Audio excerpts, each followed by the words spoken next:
Hey, how you doing? Dave Roberts here. My article I just wrote is about fishing in the month of October, and man, it really, really does put a smile on my face. It's to me, it's one of the greatest times of the year. It's cooling off. Here on the Upper Coast, man, fishing is as good as it's going to get. No matter what you decide to do, you can go trout fishing, you can go red fishing, you can go flounder fishing, sheephead. It doesn't matter. Now's the time to go do it, and it's easy to do. So I talked about I spend a lot of time in the marsh, uh, chasing redfish and stuff, and especially if you see, give you a few little tips, especially if you see them schooled up. You know, it's better if you can kind of cast to the outer edge of these schools and maybe pull the fish out and let the big school keep going. You might be able to pull a few fish out of there before they scatter.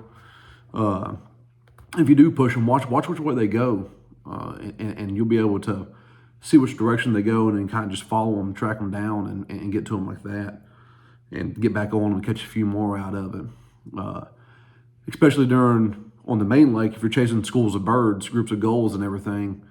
One of the things I see people mess up all the time, is that they'll get on a group of seagulls that are actively feeding, and they'll not be paying attention, and the wind or tide will push them right through the middle of them. Well, when you do that, they scatter, the fish scatter, and they break up, and it kind of becomes a little bit harder of a task to find them again.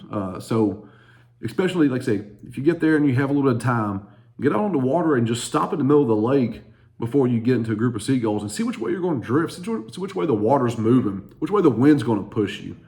And then once they do that, then you need to get lined up to be able to fish this group of seagulls properly. And you can stay on them, and you can stay kind of, on the downside of them to where the wind and tide won't push you into them. You can sit there and you can set up a little bit better, and you can definitely be able to catch a lot more fish like that.